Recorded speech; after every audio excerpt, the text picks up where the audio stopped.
Hi, welcome to the Mohua Show. My name is Mohua Chinappa and I am an author, entrepreneur, and ex-housewife. This podcast is about everything from business to technology to arts to lifestyle, but done and spoken ईमानदारी से. Hi, in today's episode, we have Simran Shaikh. Simran is the director, Transgender Health Accelerate. The minute I start speaking about Simran, my voice just starts shaking. From a harsh life on the street to a bar dancer to a volunteer to being the director of Transgender Health Accelerate, a program run by the John Hopkins Institute, Simran, you've come a long way. तो लोग इसको कहेंगे जब बार dancer से लेके यहाँ तक आप आए हो, लोग बोलेंगे इसे गंदा धंधा. सबसे ज्यादा मुनाफा किसका है सिमरन ये सारे काम में? Thank you so much, Mohua, for that introduction. मुझे लगता है कि सबसे ज्यादा मुनाफा अगर हम देखने जाए तो इन द लार्जर इंटरेस्ट सभी लोगों का है. मैं किसी एक कम्युनिटी या एक सेक्टर या एक पार्ट ऑफ द सोसाइटी को नहीं कह सकती हूँ, बिकॉज कम्युनिटी का जितना बेनिफिट और मुनाफा हो रहा है उतना लोगों का मुनाफा हो रहा है अपना माइंडसेट चेंज करने में. अक्सर जैसे आपने कहा कि हमें तो सिर्फ लाल बत्तियों पे देखा गया है या फिर बारों में नाचते हुए देखा गया है या अक्सर ट्रेनों में भीख मांगते हुए देखा गया है. अब जब एक व्यक्ति, वही समाज का व्यक्ति, जब talks politics, talks countries GDP, talks मुनाफा फॉर द एंटायर सोसाइटी, लोग थोड़े अचंभित हो जाते हैं और लोगों का सोच विचार बदलने में मजबूर हो जाते हैं. तो इसमें सभी लोगों का फायदा है, ये मुझे ऐसा दिखाई देता है. You worked for more than a decade in India in the AIDS and the HIV Alliance as a program officer, and before that you confounded Dai welfare society. तो ये थोड़ा सा दाई वेलफेयर सोसाइटी के बारे में सिमरन हमें बताए. मेरे ख्याल से lot of listeners, I my self don't know too much about this. So Dai welfare society Bombay के स्लम्स में इन द ईयर ऑफ 1998 शुरू हुआ था. 1998 में करीबन 7 किन्नर एक साथ आए थे और उन्होंने सोचा कि इस समाज के विकास में हमारा भी योगदान होना चाहिए. तब जाके जब ये 7 व्यक्ति लोग एक साथ आए 1999 में, समाज कल्याण द्वारा ये ऑर्गेनाइजेशन रजिस्टर हुई और सन 1999 में हमें एक छोटा सा गवर्नमेंट ऑफ महाराष्ट्र की तरफ से एक सपोर्ट दिया गया in the terms of resources, ताकि हम कुछ वेलफेयर के बारे में, ट्रांसजेंडर के वेलफेयर के बारे में कुछ कर पाए. और तब से लेके आज तक ये मुहिम चालू ही है. इनफैक्ट जब दाई वेलफेयर शुरू किया था पूरे एशिया में, भारत में तो 100%, बट पूरे एशिया में फर्स्ट किन्नरों की संस्था बनी थी. आपको मालूम होगा कि हमारे नेबरिंग कंट्रीज में जैसे Pakistan, Sri Lanka, Bangladesh and to some extent Nepal में भी किन्नर समुदाय पाए जाते हैं. वहां पे भी परंपरा चलती है किन्नर समाज की. और ये भारत ने ये चारों नेबरिंग कंट्रीज को एक प्रेरणा दी, एक सोच दी, जहां पे किन्नर का विकास के लिए, किन्नर का सामाजिक हक मिलने के लिए ये मुहिम शुरू किया गया था. So in all true sense Dai welfare society is the Asia's first Hijra community-based organization working towards the welfare of the community. So coming back, to the fact that, you've done so much work till now, Simran. ऐसा नहीं हुआ कि your gurus or your guru bhaiya has felt jealous of your success? ऐसा situation कभी रहा है? I mean, you will be surprised, Mohua. जब मैंने ये डिसीजन लिया मेरे लाइफ में, और इनफैक्ट मैं तभी नई आई थी किन्नरों में इन द ईयर 1998. जब मैंने ये छोटी उम्र में मैंने ये हम सब ने, मैं अकेली नहीं थी, हम सब ने मिलके ये एक डिसीजन लिया गया था. To my surprise In fact, my guru at 1998, she was already working for the welfare of sex worker women in Kamatipura. So I am absolutely privileged कि जिसे मैं आज अपना बाप कहती हूँ, जिसे मैं आप आज अपना गुरु मानती हूँ, वो मेरी गुरु है तब से लेके आज तक और इंशाल्लाह आखिरी सांस तक। अ, उन्होंने वो मुहिम उनके जवानी के टाइम पे शुरू किए थे, working for the welfare of sex workers end of course she was a sex worker. So you know तो हमारे खानदान में वो कीड़ा है ही, समाज सेवा करने की कीड़ा हमारे खानदान में है। सो जेलेसी का कोई स्टेटमेंट आता ही नहीं है। हाँ, हमारे गुरु भाइयों में there is never been a difference of opinion because हम अलग-अलग क्षेत्रों में बिलॉन्ग करते हैं। जैसे मेरे गुरु भाई आज भी बधाई सिस्टम में जाते हैं, वो नेक मांगने जाते हैं, कोई शादी-ब्याहों में नाचने जाते हैं। तो वो कल्चर अपनाते हैं and they never forced to change their source of income. They are happy doing what they want to do, and I'm happy doing what I am doing. So jealousy का सवाल पूरे खानदान में तो आता ही नहीं है। क्या बात है ये! हम लोग तो बाकी बाकी घरों में तो बोल ही नहीं सकते जेलसी से तो लोग कितने सारे रिश्ते टूट जाते हैं, ख़त्म हो जाते हैं, बिखर जाते हैं।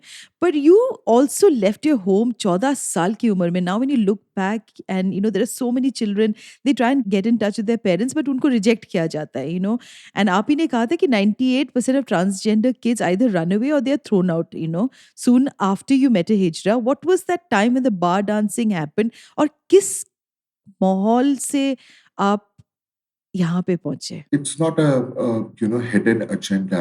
मेरी मेरी लाइफ तो खुली किताब है। जब मैं अपना घर छोड़ी थी in the year of 1998, I was 14 and a half about to touch 15। तब मैंने जस्ट एसएससी का एग्जाम दिया था और I was waiting for my results. यही गर्मियों का समय था और अप्रैल का महीना था जब मैंने अपना घर छोड़ा था। And the reason of actually leaving the house was uh, my biological parents and my siblings could not understand the word called you know transitioning from male body to a female body, and it was quite hard for them to sort of digest.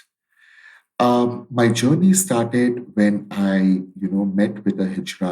I came under the wings of the Hijra community, and for sustainable, for my dal, chawal, and roti, I had to do something or the else. So my initial journey started as a sex worker. It landed up in a bar dancing industry, and my life picked up from there. Of course, it was only during that time when ये HIV AIDS के प्रचार करने वाले लोग हमारे बार में आते थे, and being a single transgender woman in between uh, around around 30, 40 beautiful girls who used to come daily dancing in the bar. तो उन 30-40 महिलाओं के बीच में ये एक इंसान was a standout इंसान और वो सेंटर ऑफ अट्रैक्शन हमेशा बनते थे। That's where I started my volunteering in HIV AIDS sector, and that's where the concept of getting into a developing sector, यार हम जिसे कहते हैं social sector में मेरा पहला कदम उठना शुरू हुआ, and rest is all the history for me. But very interestingly, Mahua, today I really want to tell you on your channel that जब मैंने घर छोड़ा था ना महुआ, I only gave hardly 6 to 7 minutes while I was coming out. वो एक spur of action होता है ना, डिनर टेबल पे फैमिली जब डिनर करती है, तो मैंने वो समय दिया था। और डिनर कितने मिनट में होता है? ज्यादा से ज्यादा 1 घंटा, चलो 60 मिनट हम पकड़ लेते हैं। 1 घंटे में मैं एक्सपेक्ट कर रही थी कि मेरे पेरेंट्स मुझे समझ ले और मैं जैसी हूं मुझे एक्सेप्ट कर ले। और आप मानोगे नहीं, मुझे 6 साल लगे मेरी जिंदगी के to come to the terms that I am not in a right body. And जब मैं आज पीछे मुड़ के देखती हूँ, मैंने बहुत सारे शोज किए, मैंने बहुत सारे नेशनल इंटरनेशनल टेलीविजन्स पे दुनिया का सबसे बड़ा विलन मैंने अपने बाप को बनाया था।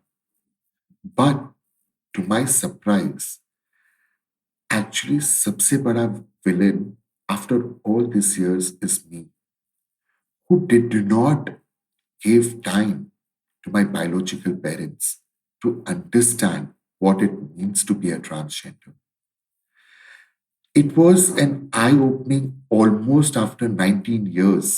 In 2017, 2018, if I roughly remember, on my birthday, I got a call from my, biological siblings and my parents. They gave me a call to wish me, and I was like, इतने सालों के बाद all of a sudden, उसमें भी human दिमाग देखिए, उसमें भी thought started coming up after the call. शायद इन लोग को पता चल गया होगा कि मैं कितनी सक्सेसफुल हूं मेरी लाइफ में, इसीलिए वो अब वापस आना चाहते हैं। But to my surprise, when we were sitting one evening, me and my dad were sitting in the house, and we were just having a small pack. और वो पैक के ऊपर हम लोग ने एक चर्चा शुरू की थी, and my father asked me very politely only one question. Beta, how much time did you take to understand yourself? I said very proudly, Daddy, I took 6 years because I remember very clearly I was around 7.5, 8 years old. That time I was trying to identify कि why am I so feminine? मैं लड़कियों का कपड़ा पहनने में मुझे इतना interest क्यों है? मुझे घर में बैठ के लड़कियों के साथ या डॉल्स के साथ खेलना पसंद क्यों है, जबकि मेरा भाई फुटबॉल खेलता है, क्रिकेट खेलता है, स्पोर्ट्स में चैंपियन है, बट मुझे तो साइकिल चलाने भी नहीं आती। And all that started at the age of 8 and I clearly remember this. What a surprise to me. And Mahua, मेरे डैड ने मुझे अगला क्वेश्चन पूछा, बेटा how much time did you give me? Mahua, मेरे पैरों के नीचे से जमीन निकल जाना एक मुहावरा है, पर वो एक्चुअली में वाकया हुआ। And I was like, oh my God, मैंने जिंदगी का सबसे बड़ा गलती मैंने यहां पे किया कि मैंने अपने लिए, खुद के लिए टाइम दिया, and I could not give the time to my parents to understand.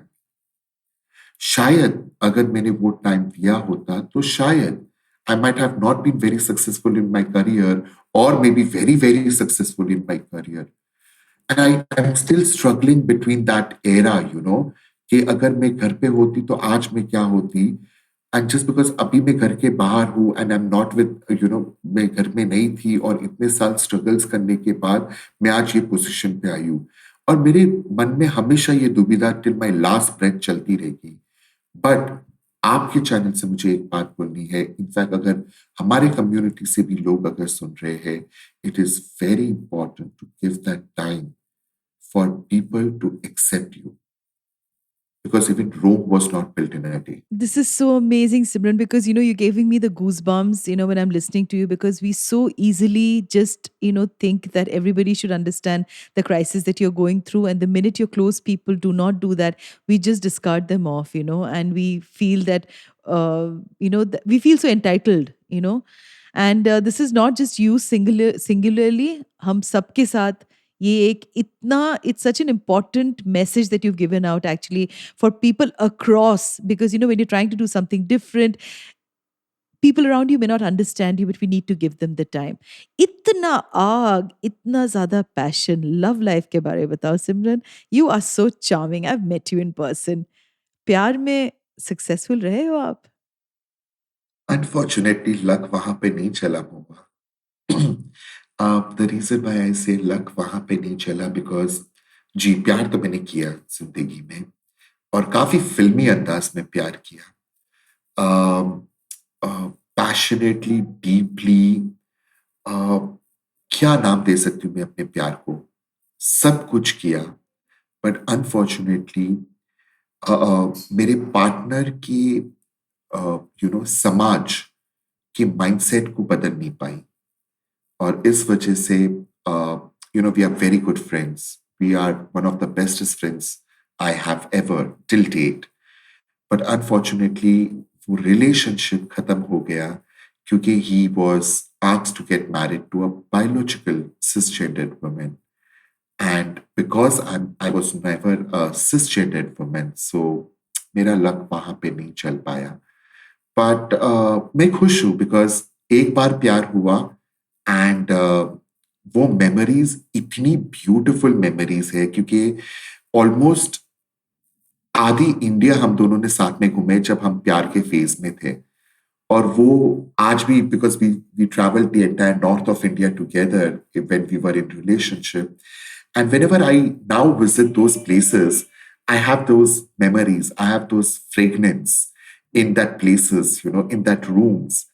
So अब ख्याल भी नहीं आता और प्लस अब वो एम्प्टीनेस भी नहीं लगती है क्योंकि मेरे पास उसकी सबसे ब्यूटीफुल मेमोरी है कि अब वो कोई नहीं छीन सकता है. मैं खुद भी नहीं छीन सकती वो मेमोरी को. तो yes, I am not that lucky in when it comes to प्यार, but हाँ प्यार तो हुआ था. एक बार हुआ पर बहुत मजेदार हुआ. ईमानदारी से अब कहो मुझे सिमरन, डू यू बिलीव इन सच्चा प्यार? Yes.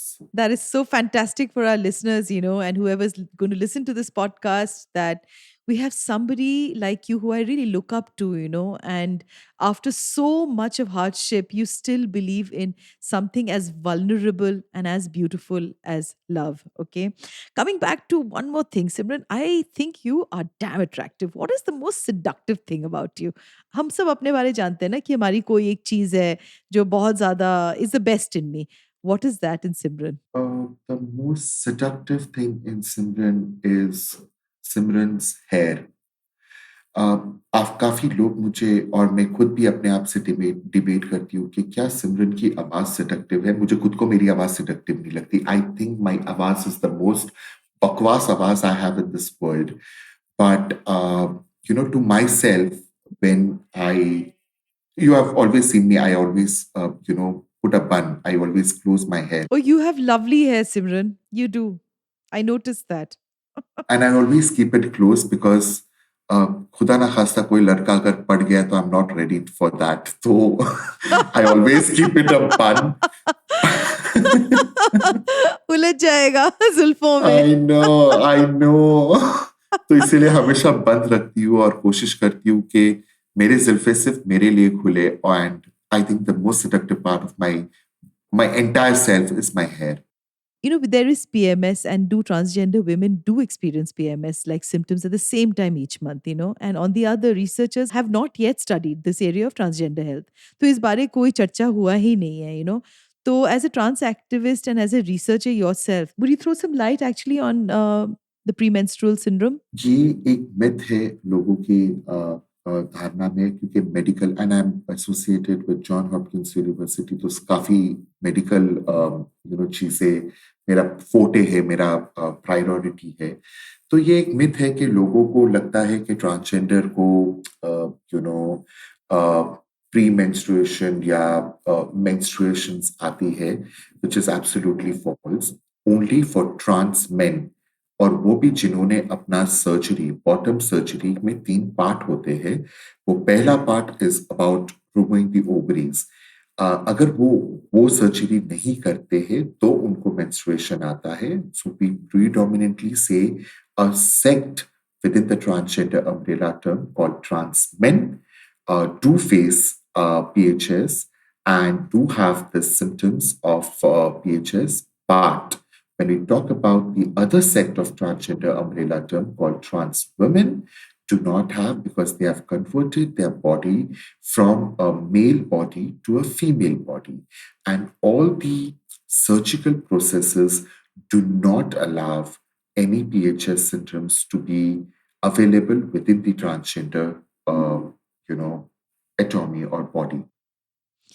Coming back, to the surgeries that generally happen, there's so much that we hear of genital mutilation because sometimes, they don't have enough funds actually to go into hospitals. लोग बहुत डरते हैं एक छोटी सी बीमारी जैसे खांसी भी हो जाए, बुखार भी हो जाए, तो trans people are very frightened, to go to the doctor.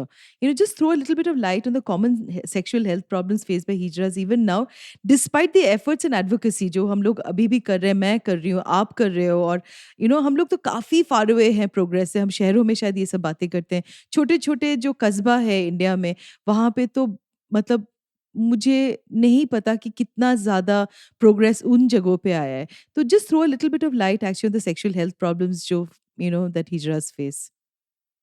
So I think, Mohua, you have hit the nail at the right spot.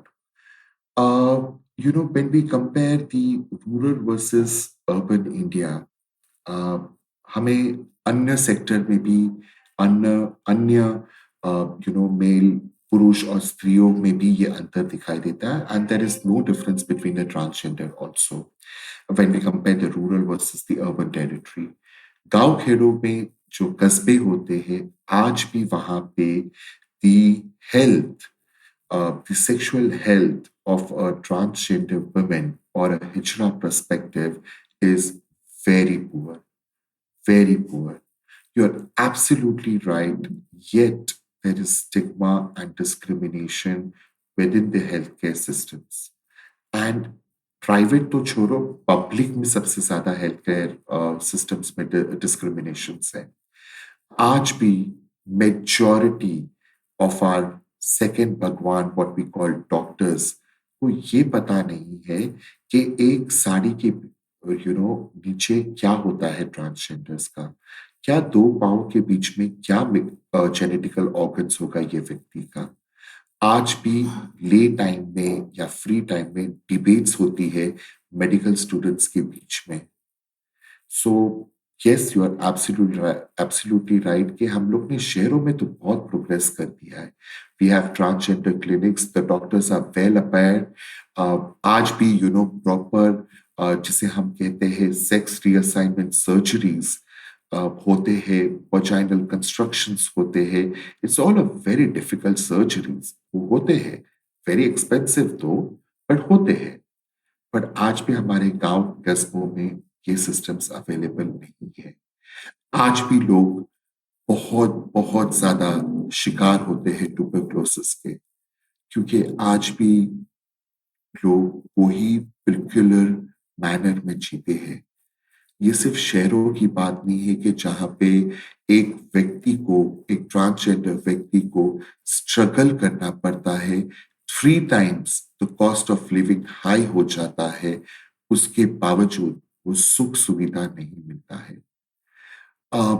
I'll put my example in front of you. I am a regular taxpayer to this country, मतलब मैं contribute करती हूँ भारत के GDP में। And मैं आज से नहीं, 2010 से मैं आईटीआर भरती हूँ, फाइल करती हूँ। मैं अपना सैलरी का कुछ पोर्शन गवर्नमेंट ऑफ इंडिया को देती हूँ। वेल, वो तो सभी देते हैं, मुझे उस बात पे चिंता नहीं है। मुझे उस बात पे चिंता है कि आज भी जब हम इंश्योरेंस की बात करते हैं, मैडम आपका पापा का नाम क्या है, आप किसको नॉमिनी बनाना चाहते हैं, एंड व्हेन वी से मुझे नॉमिनी मेरा गुरु को बनाना है, नो मैडम, यहाँ पे सिर्फ ब्लड रिलेशन और गुरु आपकी ब्लड रिलेशन नहीं आती है। आज भी जब मैं बैंक अकाउंट्स में अपना नॉमिनी का नाम डालने जाती हूँ, reputed banks, I will not name them, हम सबको मालूम है कितने कितने बैंक्स हैं हमारे भारत में, वो सारे बैंक्सों में आज भी आप जाके देख लो, नॉमिनेशन में विदाउट ब्लड रिलेशन चलता है क्या, वो आपको आज भी ना बोलेंगे।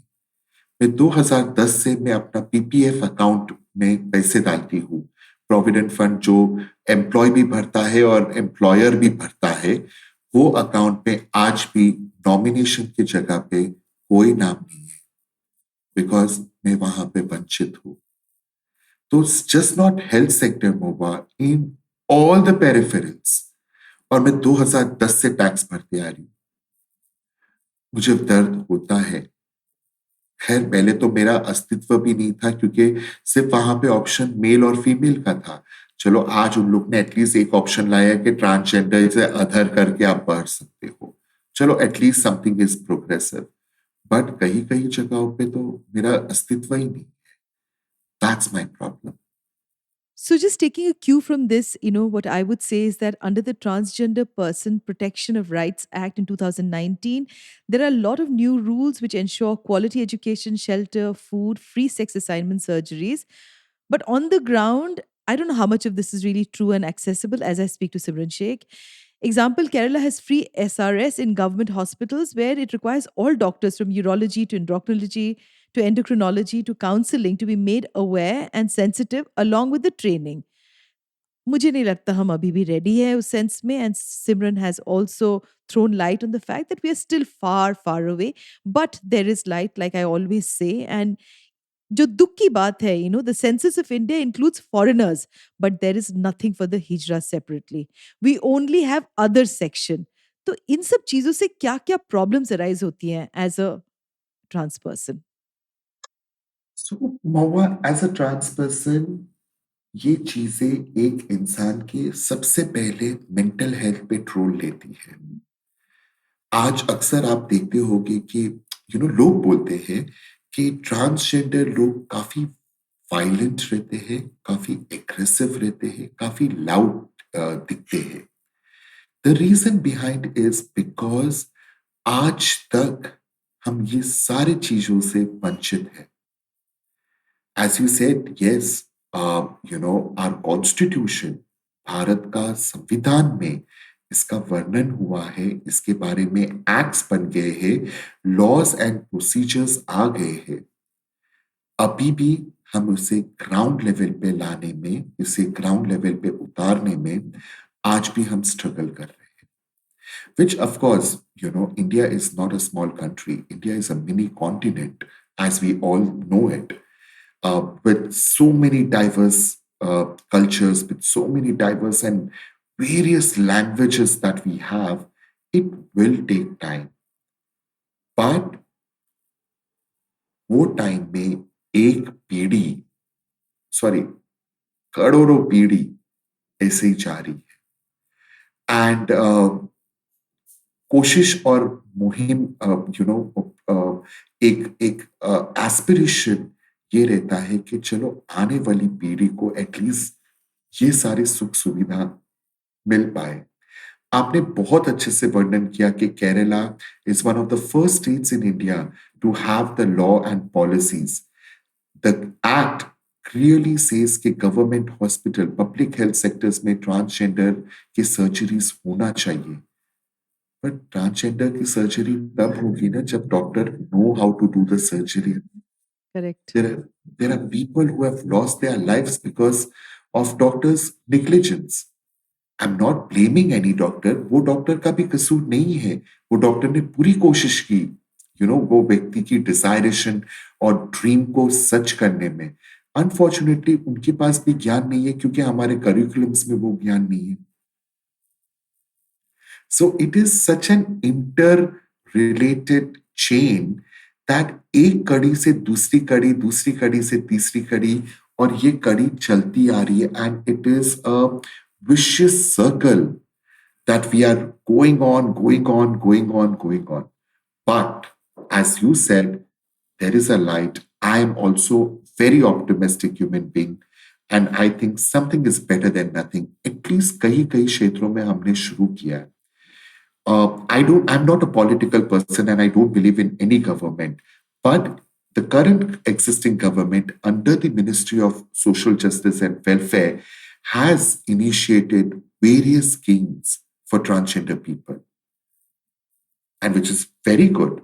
People are now started getting mudra loans. People are now started getting isham cards, the pension, for our senior citizen transgenders. This has now started implementing. And I'm sure it will take its own due time कि पूरे भारत में ये फैलने के लिए, पूरे भारत के लोगों को ये मिलने में थोड़ा समय लगेगा। But I hope वो थोड़ा थोड़ा ही रहे और ज्यादा ना हो जाए। To start from where you started, जहाँ पे दुनिया में लोग उसको बोलते हैं गंदा धंधा, to becoming the director and becoming an advocate in trans health, I will end this episode with a quote from Billy Porter, one of the most famous actors, who says that we are at the forefront of telling our own narrative. It's not at the hands of other people who are outside the community anymore. It's so dreamy. I just feel so blessed to have lived long enough to see this day. And I echo the same words like Billy Porter, that today it is a dream for me that is coming true, because I've always believed that we are all equal. We all have the same feelings of hurt, pain, betrayal, love, and loss. So, Simran Sheikh, thank you so much for being on today's episode, and I look forward to meeting you again in person. And do keep the mane and the tresses as beautiful as you do, because you are beautiful inside out, Simran Sheikh. Thank you so much. Thank you, Mohua. Thank you so much. To you, our dearest listeners, you can find us on your favorite streaming services: Spotify, Amazon Music, Apple Podcast, and of course on all other major streaming services. With loads of love, we are the Mohua Show, where we talk ईमानदारी से.